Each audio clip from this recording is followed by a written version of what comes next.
నమస్కారం.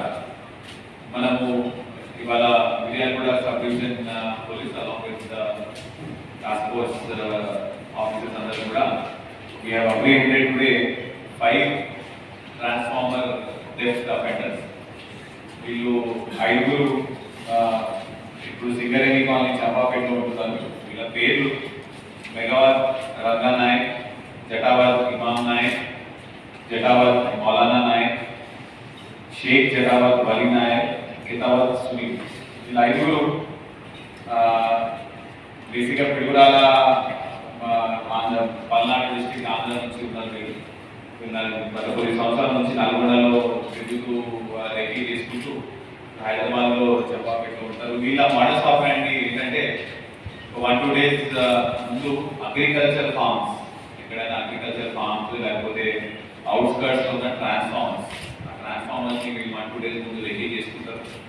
రాత్రి కూడా 10:30-11 ఆ ప్రాంతంలో ఒక కాలం వచ్చిన తర్వాత ఆ ట్రాన్స్ఫార్మర్కి వెళ్ళే కరెంట్ని స్విచ్ ఆఫ్ చేసిన తర్వాత ఆ ట్రాన్స్ఫార్మర్ తీసుకొని స్పానర్తో పొలగొట్టిన తర్వాత దాంట్లో ఉన్న కాపర్ వైర్ రఫ్లీ ఒక 25-30 kgs ఉంటుంది ఈ ట్రాన్స్ఫార్మర్లో. ఆ 30 kgs కాపర్ వైర్ తీసుకొని మీకు పాల్గొనడం జరుగుతుంది.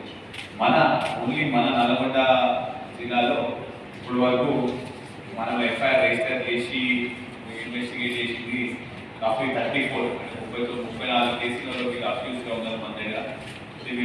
వీళ్ళ గురించి గత కొన్ని రోజుల నుంచి కూడా స్పెషల్ టీమ్స్ ఫామ్ చేసి మనం వెతకడం జరుగుతున్నది.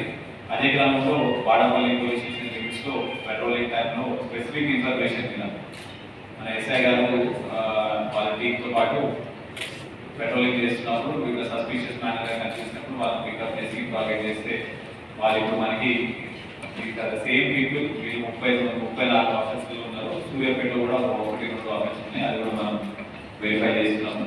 అయితే వీళ్ళు ఈ కాపర్ వైర్ అంతా కూడా చెక్ చేసి ఇద్దరు అక్యూజ్ సుజాత ఇంకా నరేష్ ఇద్దరికి అమ్మడం జరుగుతుంది. వీళ్ళు తీసుకొని మళ్ళీ దాన్ని స్క్రాప్ మార్కెట్లో అమ్ముతారు. ఈచ్ ఆఫీస్ అంటే ఒక రోజు వచ్చినప్పుడు రఫ్గా 2 ట్రాన్స్ఫార్మర్ 3 గ్రామ్స్ ఉన్నా కూడా వాళ్ళకి 50,000 దాకా పెరుగుతుంది. ఇప్పుడు వీళ్ళ దగ్గర నుంచి మొత్తం 34 ఆఫీస్కి సంబంధించి ఒక 9 lakhs వరకు క్యాష్ అనేది రికవర్ అయింది. ఇది కూడా మనం ఇమీడియట్గా కోర్టులో డిపాజిట్ చేసి ఎలక్ట్రిసిటీ డిపార్ట్మెంట్ వాళ్ళకి అందించడం జరుగుతుంది. ఈ ట్రాన్స్ఫార్మర్స్ కూడా ఒక అగ్రికల్చర్ ఫీల్డ్స్లో రైతుల దగ్గర నుంచి వాళ్ళ దగ్గర నుంచి దొంగతనం చేయడం జరిగింది. కొంతమంది ప్రైవేట్గా కూడా పెట్టుకున్నారు, కొంతమంది ఎలక్ట్రిసిటీ డిపార్ట్మెంట్ సంబంధించి కూడా ఉన్నది. వీటన్నిటి మీద కూడా ఆల్రెడీ రిజిస్టర్ ఎఫ్ఐఆర్ అనేది చాలా కొన్ని రోజుల నుంచి స్పెషల్ టీమ్ ఫామ్ చేసి వీళ్ళందరినీ పట్టడం జరిగింది. Thank you.